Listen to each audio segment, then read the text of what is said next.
Who's got my back? Who's got my back? Who's got my back? Who's got that swag? Who's got that swag?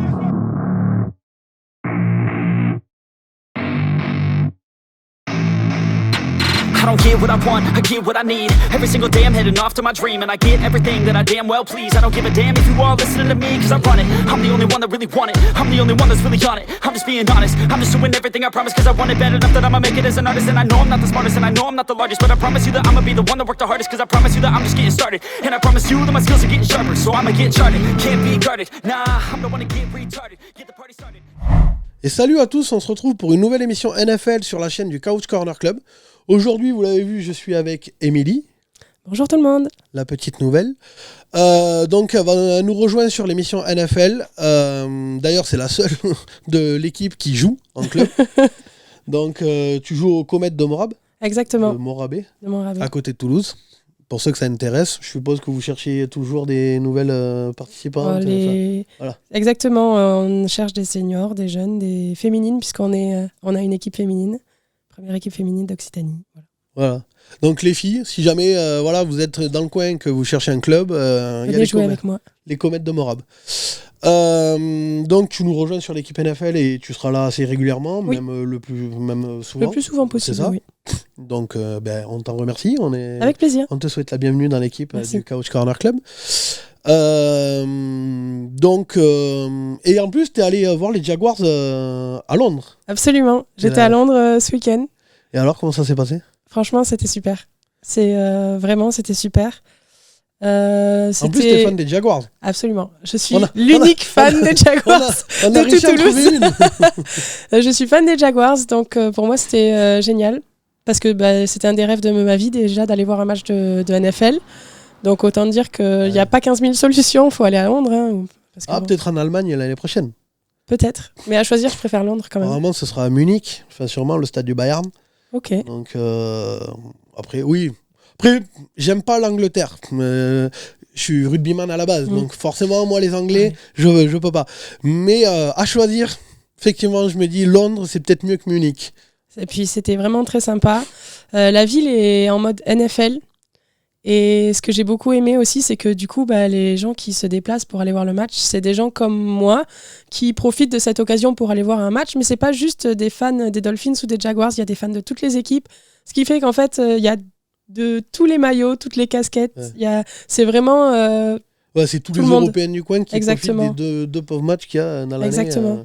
pour aller voir pour aller à Londres. Et du coup... ton ressenti, le stade et tout ça, Le stade, c'était à Tottenham, qui est ouf comme stade. Vraiment, il est immense. Et bon, moi, j'étais forcément tout en haut du stade. Ouais. Mais même tout en haut, on voit super bien. C'était une super expérience.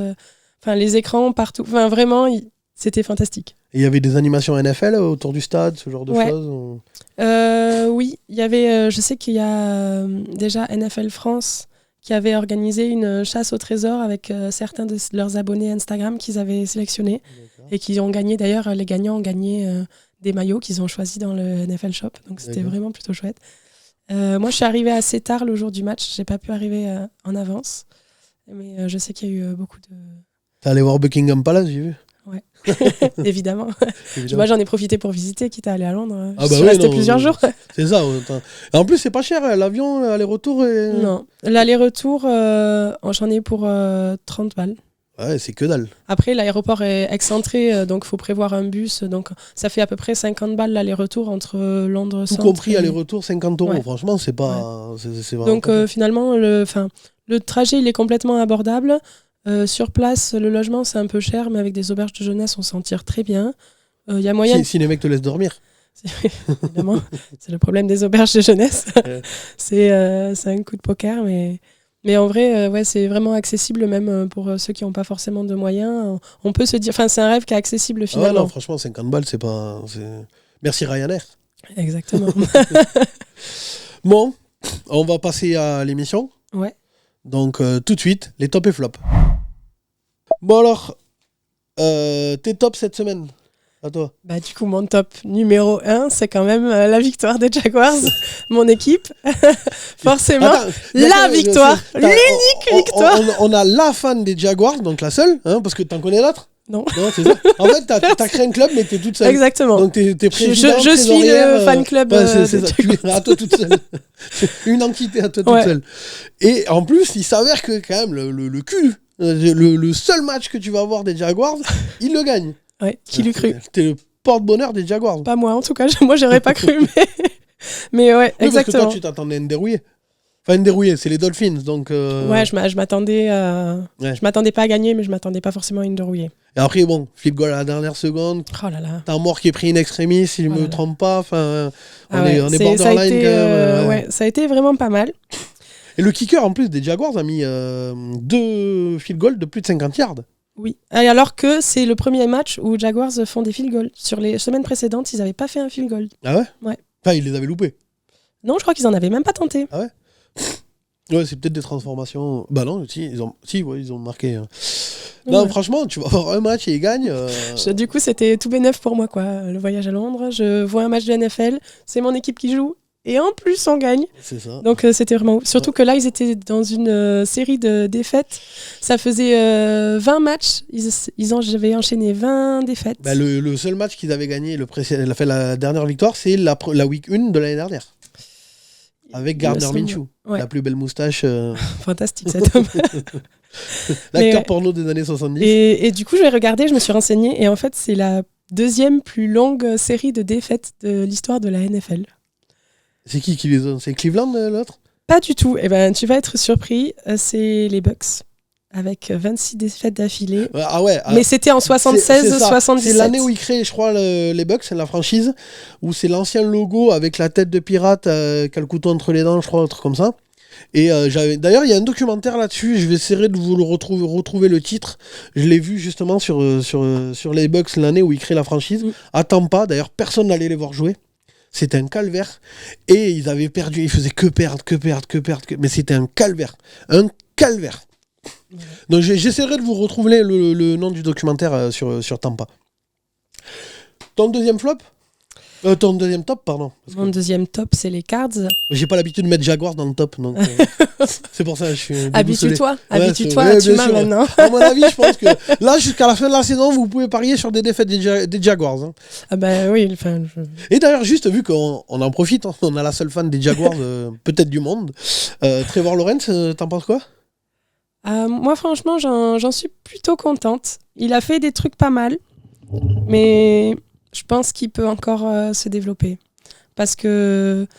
Après, je trouve que c'est bien. Il commence à prendre confiance dans l'équipe. Moi, les premiers matchs que j'avais vus, j'avais l'impression qu'il n'avait pas confiance dans son équipe. Et ça jouait assez safe quand même. Il n'y avait pas trop de prise de risque. Et là, justement, sur ce match, il y a eu plus de prise de risque. Des quatrièmes tentatives qui, au lieu d'être en punt, ont été tentées. Ça n'a pas toujours été payant. Mais il y a eu plus de prise de risque. Et moi, j'ai senti ça comme une plus grande confiance dans son équipe. Moi, enfin, je sais pas, on en parlait la dernière fois avec Cédric. Les Jaguars, j'arrive pas à... Enfin, Trevor Lawrence, j'arrive pas à y croire. J'ai vraiment peur. En plus, elle s'aligne poreuse et tout ça. Ah ouais, par contre, wow. Bon, on en parlera dans une prochaine vidéo. C'est pas le sujet de la semaine. Ton deuxième top? Mon deuxième top, c'est les Cards. Puisqu'ils ont fait 6-0 du coup cette semaine. Rémi va continuer à nous casser les couilles si vous avez vu les previews. Hein, il nous Je avait vous l'avais prédit, bien dit. C'est ça. Voilà. Il nous avait prédit et nous, avec Cédric, on lui avait dit que ce serait un bust. Effectivement, les Cards, il se passe quelque chose. Ouais. Moi, je suis un peu surprise parce que sur les saisons précédentes, c'est pas une équipe qui m'avait particulièrement marqué. C'était pas une mauvaise équipe, mais c'est pas une équipe qui m'avait moi, marqué. depuis Carson Palmer, oui, Carson Palmer. Les Cards, ça m'a jamais. Enfin, à l'époque, Carson Palmer. J'ai l'impression oui, qu'ils sortent sinon, depuis, de nulle part là, quoi. Genre ils se sont réveillés. En même temps, ils avaient testé Josh Rosen. Donc bon, forcément, voilà. Mais ouais, non, Kyler Murray, j'y croyais pas trop. Du fait de sa taille, tu vois, un peu à la Russell Ouais. Wilson, je crois qu'il fait 1m80, 1m85. Ce qui est quand même... Enfin, je fais 1m85, je suis considéré comme grand en France. Mais en tant que quarterback, normalement, un bon quarterback, ça fait 2 mètres à peu près, tu vois. Peyton Manning, je crois qu'il était sur les 2 mètres, ce genre de choses. Wilson, justement, était très petit. Et d'ailleurs, les scoutings avaient galéré... ne savaient pas s'il fallait le recruter. C'est pour ça que d'ailleurs, il a été recruté très tard à la draft du fait de sa taille. Bon, après, il s'avère que ça marche et voilà. Mais Kyler Murray, c'est pareil. Le problème, c'est que quand tu as une ligne devant toi qui fait 2 mètres, soit tu... Enfin, faut trouver le... Voilà. Mais honnêtement, il s'en sort. Hein. Ah, il fait le taf. Moi, je suis très surprise et du coup, je suis curieuse de savoir jusqu'où ils vont aller, quoi. Parce que pour moi, ils ont créé un peu la surprise. Oui, non, mais... Comme on dit dans les vidéos, nous on s'y attendait pas. Il n'y a que Rémi qui va... Et le problème, c'est que s'ils vont loin, Rémi va nous péter les couilles pendant les 10 prochaines années. Donc je prie que non. Qu'ils soient sortis au premier tour des playoffs. En vrai, j'aimerais bien qu'ils aillent loin. Mais juste pour pas que Rémi m'emmerde, j'aimerais qu'ils se fassent sortir au premier tour des playoffs. Tu vois. Donc en plus, l'avantage, c'est ils sont quand même dans une très grosse division. Oui. Même si les Seahawks, à cause de la blessure de Russell Wilson, c'est pas ouf. Les 49ers, on retrouve le San Francisco Hospital de l'année dernière, donc c'est pas ouf non plus. Finalement, ils sont dans une très grosse division, mais en vrai, il y a que les Rams qui se tirent la bourre avec eux. Ouais. Parce que les 49ers sont à la ramasse et les Seahawks, tant que Russell Wilson ne viendra pas... Les Seahawks, ils m'ont pas vendu du rêve pour l'instant. Ah non, les Seahawks, n'en déplaise à Cédric. Je suis même un peu déçu d'ailleurs. Ouais. Donc ça, c'était top. Ouais. Tes flops? Mes flops, je sais plus ce que j'avais mis en flop. Je m'étais mis... Ah bah si, oui. Oh, les Chargers. Mais qu'est-ce qui s'est passé? Ah, les Chargers... ça qu'est-ce qui s'est passé? On va encore se retrouver... Parce que, officiellement, on est en guerre. Enfin, nous, on veut pas de guerre, hein, mais visiblement, on est en guerre avec les fans des Ravens. Ils sont en guerre contre nous tout seuls. Ouais, c'est ça. C'est eux qui sont en guerre contre nous, en fait. Nous, on n'a rien fait. Enfin, voilà, tu vois. D'ailleurs, je vais vous le poster sur Instagram. Il y en a un qui celle-là, je m'en remettrai jamais, je pense. Il y en a un qui m'a dit que j'étais un rageux avec mon quarterback rincé et que j'étais jaloux parce que mon quarterback, donc Aaron Rodgers, était beaucoup moins bon que Lamar Jackson. Alors celle-là, je sais pas d'où il sort. Waouh. C'est ça. Le mec est quand même MVP en titre, c'est sûrement le meilleur QB. Mais après, c'est beau de sa part d'avoir une telle foi dans son QB. Mais ça montre que tu connais rien visiblement en football. Parce que de me dire que Aaron Rodgers est largement moins bon et qu'il est rincé par rapport à Lamar Jackson... C'est honteux. Dans un univers parallèle, sûrement. Celle-là, c'est comme si tu me compares Peyton Manning avec Josh Rosen. Enfin, tu vois, ou Blake Bortles. C'est pas la même cour quand même. Blake Bortles, ça doit plus te parler, l'ancien des Jags. Mais enfin, donc... Aaron Rodgers moins bon que Lamar Jackson. Celle-là, ça décrédibilise totalement leur guéguerre, tu vois. D'ailleurs, on avait reçu des menaces de mort, mais en privé, on avait reçu des insultes. C'est une secte, le fan club français des Ravens. Il y a un truc. Il y en a certains avec qui j'ai discuté qui sont nickel, mais alors il y a une minorité là dans le fan club des Ravens, c'est une secte. Donc les Chargers... Ouais, tristesse. Après, il faut que ça arrive de temps en temps, tu vois. Oui, mais je sais pas. Là, autant dans l'attaque, ça a pas été ridicule. Mais la défense... Oh, la défense. La D-line, j'avais l'impression que ça allait, parce que mine de rien, il y a eu plusieurs sacs du QB adverse. Bossa et... Voilà, franchement, la D-line, moi, j'ai trouvé ça propre. Mais le backfield défensif, les gars, c'est plus l'entraînement, c'était le match, en fait. Après, ça arrive. Regarde Green Bay, week 1. Ils prennent 40 points à 0 contre les Saints. C'est la week 1. La week 1, c'est toujours un peu... C'est comme les Bills qui tombent contre Pittsburgh. C'est toujours un peu le temps de se mettre... Après, ça arrive. Là, on est en week 6. Ouais, mais tu vois, moi, je pense que c'est bénéfique, finalement. Moi, je serais le coach des Jaguars. Des Chargers. Il faut leur mettre une fessée, mais il faut les réveiller. Hein. Non, mais justement, je me dis que c'est bien. Parce que je pense qu'ils étaient trop bien partis. Il y a... un espèce de phénomène de tu poses tes couilles, tu vois, t'as trop confiance en toi. Je pense que, tu vois, c'est comme quand... Ils ont posé leurs couilles, ils ont pris un coup de latte, ils les ont rentrés. C'est ça, tu vois. C'est comme, des fois, quand j'étais jeune, le physique que j'avais, petit aparté, le physique que j'étais un peu bagarreur, tu vois. Et quand tu gagnes trop de bastons d'affilée, tu vois, que tu prends pas de dérouillé pendant X temps, à un moment donné, t'as un boulard comme ça, t'as des couilles comme ça, Et quand tu tombes, et donc tu te comportes mal, t'es prétentieux, tu vois ce que je veux dire. Et quand t'as un mec qui arrive et qui te fait comprendre que ton temps redescend d'un étage, ben justement, ça te remet bien en place et je trouve que c'est pas plus mal. Donc finalement, parce que là, pour l'instant, il faisait une saison. Moi, j'en attendais beaucoup en plus de ce match. Du coup, énorme déception, vraiment. Ah, il faisait pour l'instant une saison extraordinaire. Et par contre, du coup, les Ravens à la course, moi, je trouve que les courses plein centre des Ravens, mais c'est genre cousu main. Genre, on a l'impression de le voir au ralenti, de voir les décrochages de la ligne, hop, le chemin qui se... Enfin, genre, c'est quand même beau à voir. Et ils ont aucun coureur. Après, je t'avoue que la ligne, vu le boulevard qu'elle fait, moi je peux aller faire des courses là-bas. Hein, parce que t'es confort, hein, t'es bien. Envoie ton CV, ils en cherchent des coureurs. Bon, toi tu joues tight end. Ouais. Mais envoie ton CV si tu veux jouer running back. Parce que bon, le tight end de 1m65. Ouais, ça va. C'est tight end pocket. C'est pour les voyages. Ouais, parce que Mark Ingram s'est barré. J.K. Dobbins blessé, je l'ai plus le troisième, mais enfin oui, c'est un coureur, c'est pas ouf. Bon, ils ont le meilleur running back de la ligue. Dommage, il est QB, mais on va encore se faire des potes. Mais du coup, faudrait leur demander si par contre le running back ils savent faire des passes. Oui, c'est ça. En fait, ouais. Mais c'est ce que Cédric il disait, tu vois. Est-ce que tu le mets pas justement running back et tu trouves un running back qui s'est lancé, tu vois. Ça peut pas faire le coup. C'est ça. Donc on a fait tes tops et tes flops. Non, il en manque un. Mon deuxième flop, ouais, ton deuxième flop. Et du coup c'est les Broncos parce que c'était pas propre. Après c'était de la poudre aux yeux. Tout le monde se branlait la nouille là sur les. Attends, ils avaient 3-0, mais 3-0 contre les Jags, les Giants et les Jets. Oui, non mais sans se branler la nouille, genre c'est pas la meilleure équipe, tu vois. Mais je m'attendais quand même à ce qu'ils fassent un match. Là clairement ils ont fait des erreurs. Ah ouais, Bridgewater, il a la ramasse. Hein. Ah ouais. Je pense qu'il laissait. En fait, il y a eu plein de trucs qui. Je sais pas, j'avais l'impression qu'ils étaient pas dans le match. Il y a eu plein de ratés. C'est ça. Et qui sont bêtes, quoi. Genre. Bon, déjà, il rate une conversion. Mais surtout, en second quart-temps, il y a un catch qui est raté.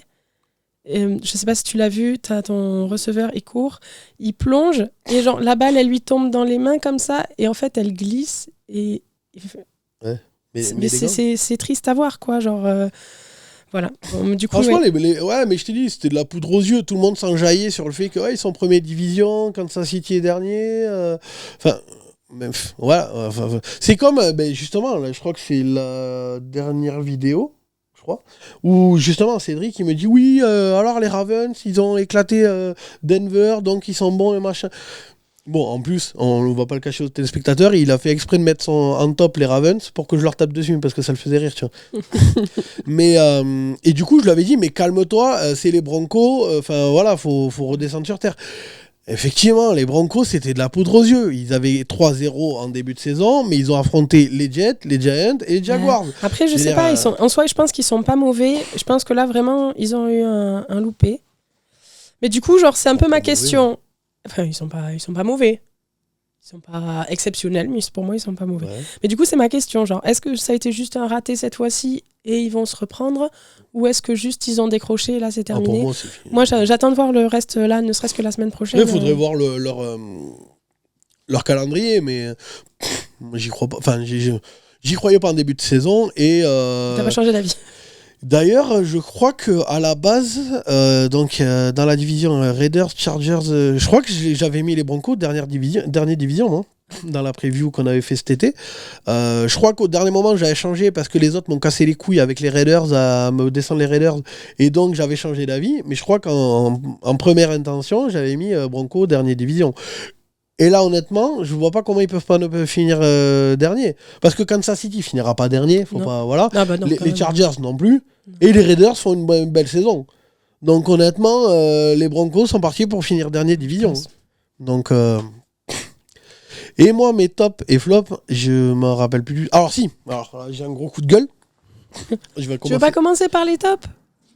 Si tu veux, on peut commencer par le top. Garde le coup de gueule pour la fin, tu vois. Si tu veux. Je me rappelle plus ce que j'ai dit en top. A few moments later. Bon, mon premier top, du coup, les Cowboys. Ouais. Les Cowboys, franchement, première attaque au yard et première attaque au point. Donc, bon, ça déroule sec. En même temps, quand tu as Dalton Schultz, CeeDee Lamb, Ezekiel Elliott qui est revenu en grosse forme depuis qu'il a perdu un peu de poids et tout ça. Donc Dalton Schultz, CeeDee Lamb, Amari Cooper. Enfin, t'as une attaque. Dak Prescott qui est bon, qui est un bon QB. Hein. C'est pas Aaron Rodgers ou Lamar Jackson pour certains apparemment. mais bon, c'est quand même un bon QB. Cette attaque, elle est impressionnante. Donc la meilleure attaque au yard, meilleure attaque au point. La défense, ça a toujours été le problème de Dallas. En début de saison, je les voyais beaucoup plus haut en défense. D'ailleurs, ils avaient presque tenu Tampa. Enfin voilà. Tampa qui a quand même une grosse attaque. Je trouvais que Dan Quinn, l'ancien head coach des Falcons, là, quand il s'est fait virer comme une merde, il est parti coordinateur défensif des Cowboys. Je trouvais qu'il avait fait un excellent boulot. Bon, là, on est un peu redescendu quand même. Hein, 19e défense, si je ne me trompe pas de mémoire. Ouais, donc, 19e défense, c'est pas ouf. Mais quand t'as la meilleure attaque, je veux dire, 19e, t'es pas non plus derrière. Voilà, il y a pire. Hein. C'est ça, t'es 19e, c'est ça, tu vois, t'es à peu près milieu de tableau. Donc quand t'as la meilleure attaque, ça aide à gagner les matchs. Oui, finalement. Après, sur les playoffs, si ta défense elle monte pas, ça marchera en saison régulière. Il leur reste encore pas mal de semaines, on va voir comment ils vont évoluer. C'est ça. Par contre, si, alors le frère de Stephon Diggs, là, Trevon Diggs, je crois que c'est Trevon qui s'appelle. Une interception par match depuis le début de la saison. C'est impressionnant. Régularité. Ah ouais, là, voilà, pour le coup, c'est impressionnant. Et je crois qu'il est que le deuxième deuxième défenseur de l'histoire à avoir fait ça. Je crois, si je me gourre pas. Il est impressionnant. Alors, il paraît que ça entraîne avec son frère. Donc quand tu t'entraînes, lui il joue en défense sur Stephon Diggs. Donc quand tu as Trevon Diggs qui s'entraîne sur Stephon Diggs, ce qui est bien c'est que ça entraîne les deux. C'est-à-dire que tu as un très bon défenseur, donc un des frères très bon défenseur, un des autres frères, enfin de l'autre frère très bon receveur. Du coup, ils s'entraînent mutuellement et du coup, bah forcément, si tu t'entraînes à défendre sur Stephon Diggs, et putain, une interception par match. D'ailleurs, l'interception qui fait pas exactement gagner le match contre les Patriots, mais il intercepte à 1 ou 2 minutes de la fin, là, il va marquer. Donc retourner pour touchdown. Bon, après, donc à ce moment-là, on pense que le match est plié. Sauf que les Patriots, Mac Jones, en une seule passe, il fait touchdown. Il y a un trou sur la défense. Donc finalement, ils arrivent à la prolongation. Mais franchement, les Cowboys, moi, ils m'impressionnent. J'ai juste peur qu'en playoff, ça fasse ploup. Parce que quand tu vas te taper, je me rappelle même plus dans quelle division ils sont. Je crois qu'ils sont dans... mais quand tu vas te taper des grosses équipes comme, je me rappelle plus de la division, enfin de la conférence où ils sont, mais Tampa ou Chargers, voilà, en fonction de la conférence, j'ai un doute là. Mais après, bon, l'avantage c'est que dans la division où ils sont, les Eagles, les Giants et les Redskins, enfin les Redskins, on n'a plus le droit de dire les Redskins, et Washington. Ils sont même pas de nom. C'est normal qu'ils soient premiers. Eux, il n'y a même pas de débat, voilà. Quoi. Oui, c'est sûr.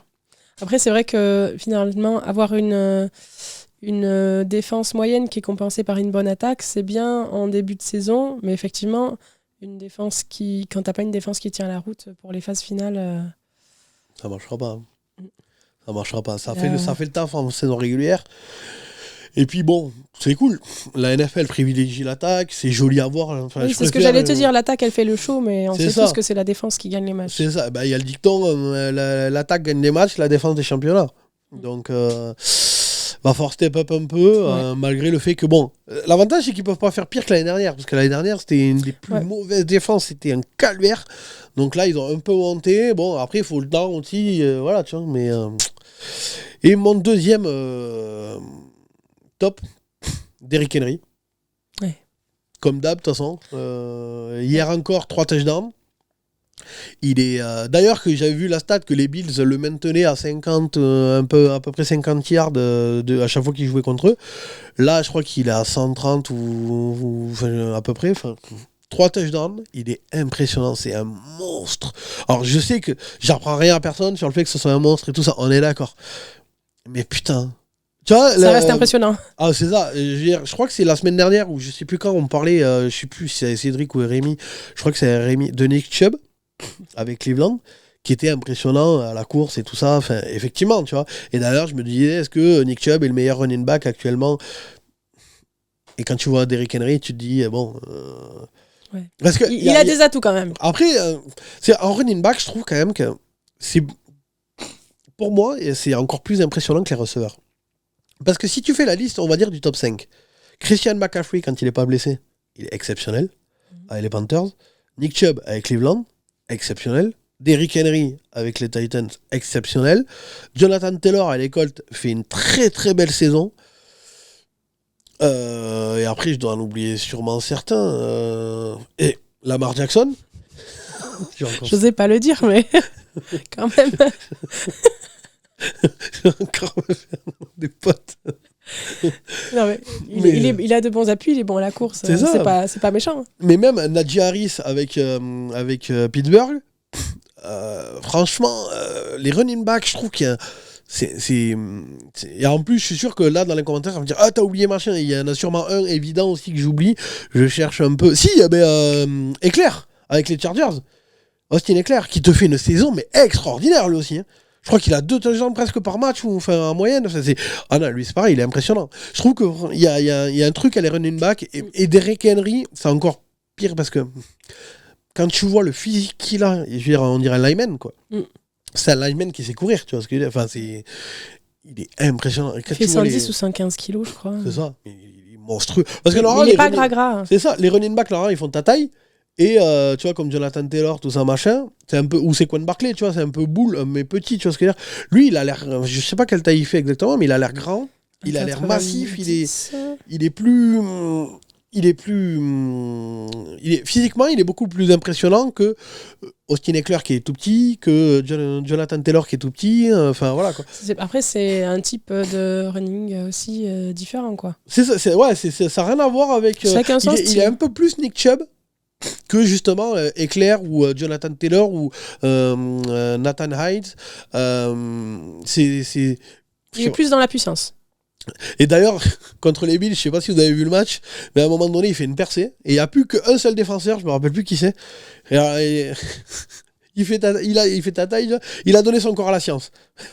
Il est tout seul. Il a donné son corps à la science. Il est tout seul, il le voit arriver. J'aurais bien aimé qu'il y ait une caméra sur ses yeux, tu sais, Ah merde. Je suis obligé d'y aller. De toute façon, en plus, il n'y a plus personne. Donc si il ne rentre pas dedans et il ne le fait pas tomber, c'est fini. Et là, il se met en plein milieu. En plus, Derrick Henry, tu sens que les crochets, là, il y va à l'épaule. Tu vois, je pense qu'il s'est dit, je vais lui mettre un tampon, ça va aller, quoi. Je vais le renvoyer au vestiaire. Finalement, bon, il a réussi à... Dans 2 heures, t'es chez maman, t'inquiète. C'est ça. Mais l'autre, il a dû voir sa vie défiler. D'ailleurs, les commentateurs de Beansport, ils le disent. Et après, il y a le jeu suivant.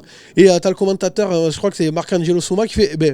donc, on est passé au jeu suivant. Il la voit toujours défiler, sa vie devant ses yeux. Même 10 minutes après, je pense qu'il continue. Ah ouais. C'est impressionnant. On va passer à mes flops. Oui. Alors, les Panthers, on va commencer tranquille. Les Panthers, j'ai pas grand-chose à dire sur les Panthers, mais c'est la même chose que sur les Broncos. C'est-à-dire qu'on a cru que... C'est un peu décevant. La défense, elle commence à plier grave, alors que c'était les premières weeks, la défense était au niveau. Tu te rends compte de ce que je viens de dire avec les running backs.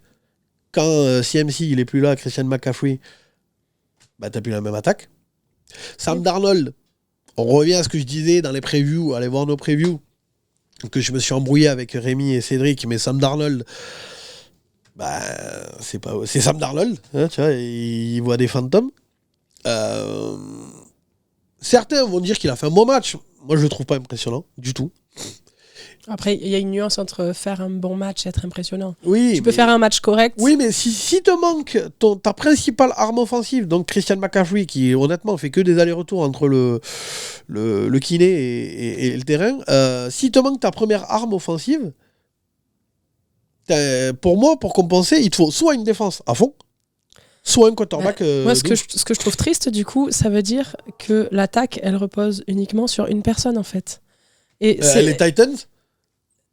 Après, il y a plusieurs équipes qui sont comme Après, ça. les Titans, ils Mais vont je trouve ça dommage parce que le football américain, c'est quand même un sport d'équipe, quoi. Donc quand tu as ton attaque qui repose sur une personne, c'est qu'il y a vraiment un problème dans l'équipe.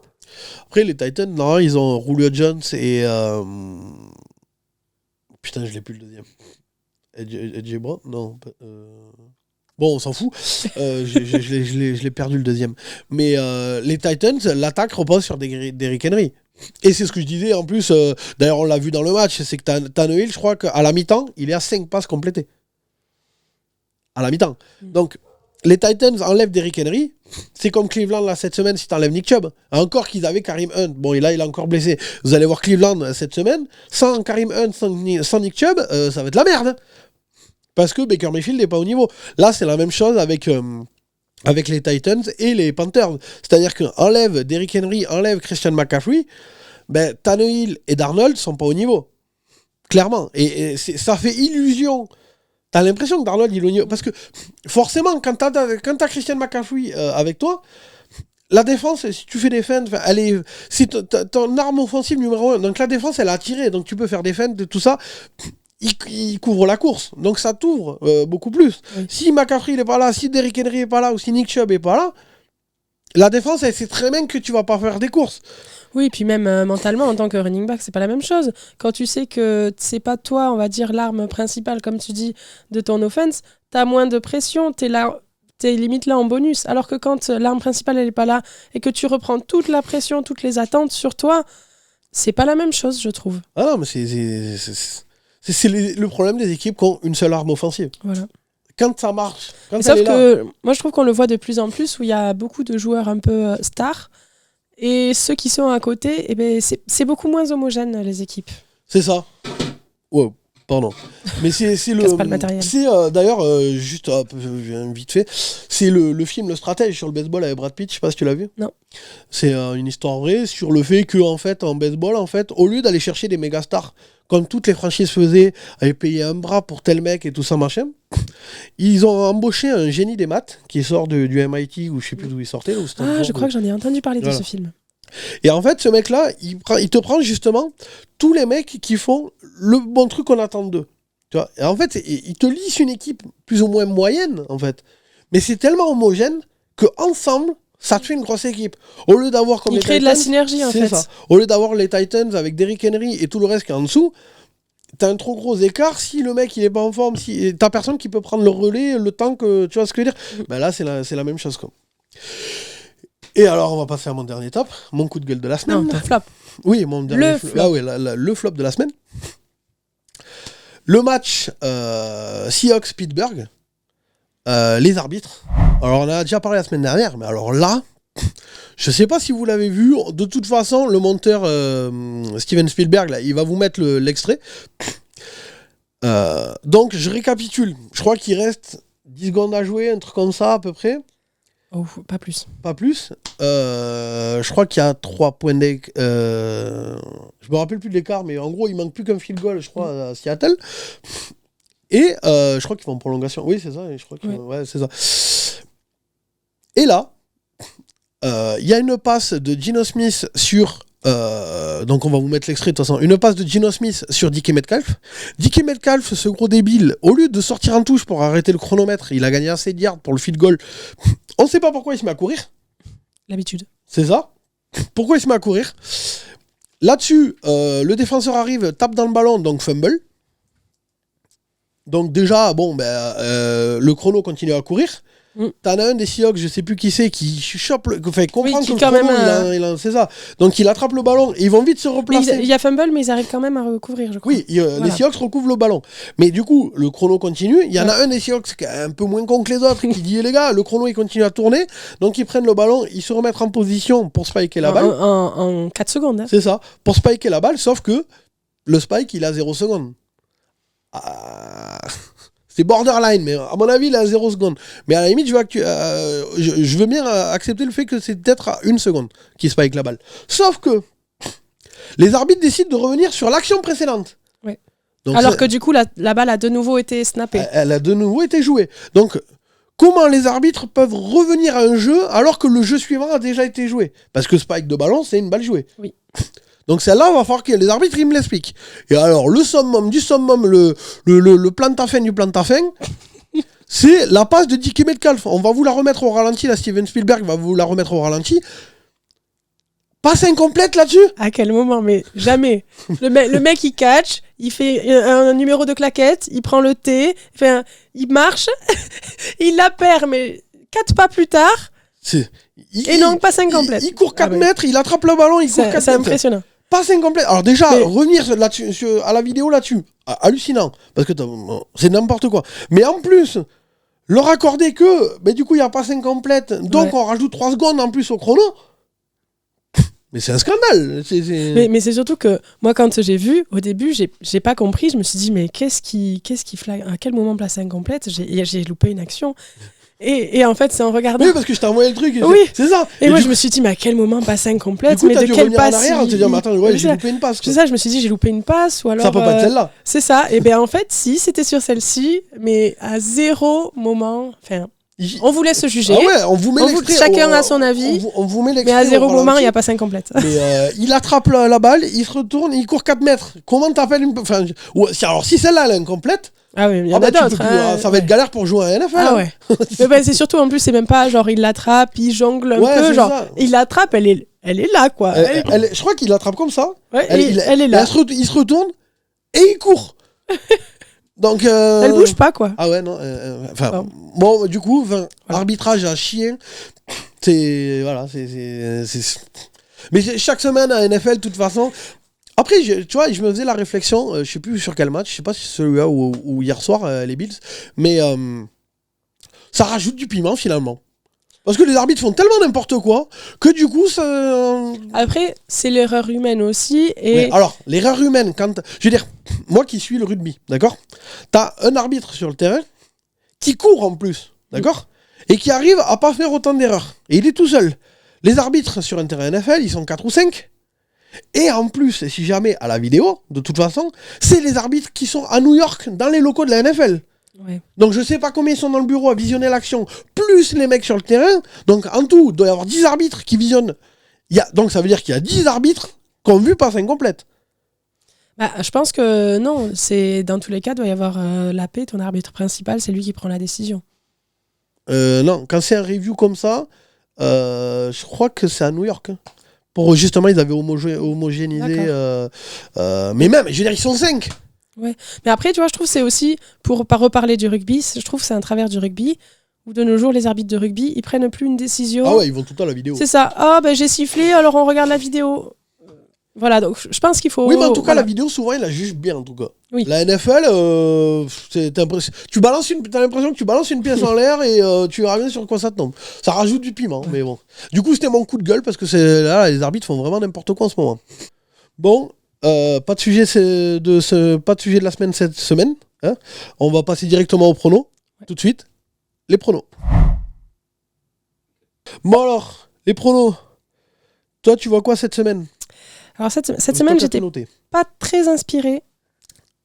Parce que les matchs qui vont arriver, honnêtement, moi, ça me vend pas trop du rêve.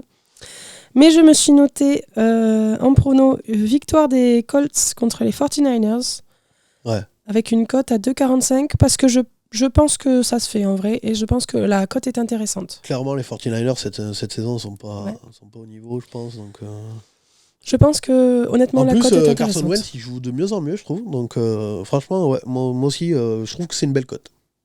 Ensuite, je me suis marqué 2 TD d'Eric Henry pour les Titans face aux Chiefs. Ouais, je sais pas honnêtement qui va gagner ce match. Mais la défense de poreuse des Chiefs. Je pense que ça va être un match avec beaucoup de points. Et pour les gens qui aiment les points et l'attaque, c'est un match à regarder. Parce que là, les deux défenses sont pas au niveau, donc effectivement. Et 2 touchdowns d'Eric Henry, ça me paraît très bien. C'est rien d'exceptionnel. C'est tout pour les tiens ? Moi, c'est tout. Ok. Et moi, les miens, c'est toi qui... c'est toi qui les as. Du coup, on est sur... Ah ouais, alors les Seahawks contre les Saints à 2,75. Je trouve que la cote, elle est exceptionnelle. 2,75 quand même. Alors même s'il y a Geno Smith, ça reste les Saints en face. Ça se joue à Seattle. Honnêtement, quand je vois le match contre Pittsburgh, tout ça, je pense que ça va passer crème. Et après, les Bengals à 2,90 contre les Ravens. Ça, c'est ma fameuse théorie. Chaque série est vouée à s'arrêter. Et là, honnêtement, les Ravens, ils sont en sur-régime. Je pense que les Bengals, en plus, c'est un match de division. Ils peuvent le faire. En général, match de division, j'aime bien privilégier la petite équipe. En plus, si je me trompe pas... Ah non, ça se joue chez les Ravens, je crois. Mais je sais plus. si, ouais, chez les Ravens. Mais voilà, c'est ma théorie. La cote, elle est énorme. Je peux pas. Elle est risquée, mais je peux pas passer à côté, quoi. Et après, je vois un touchdown de Jonathan Taylor avec les Colts. Donc, je pense que sur les 49ers, il va un peu leur marcher dessus. Donc, un touchdown de Jonathan Taylor. Et c'est pareil, les Ravens sont la plus mauvaise défense à la course, si je me trompe pas. Du coup, je vois un touchdown de Joe Mixon avec les Bengals. Je pense que ça va passer crème. Donc, voilà. Je pense qu'on a fini. Ouais. On se retrouve la semaine prochaine. Oui. Pour une nouvelle émission NFL. Vous aurez l'émission NBA qui va arriver cette semaine, vu que la saison s'ouvre ce soir, on est mardi. Donc, à la semaine prochaine. À la semaine prochaine, tout le monde. Ciao, ciao. I don't get what I want, I get what I need. Every single day I'm heading off to my dream, and I get everything that I damn well please. I don't give a damn if you all listening to me, cause I run it.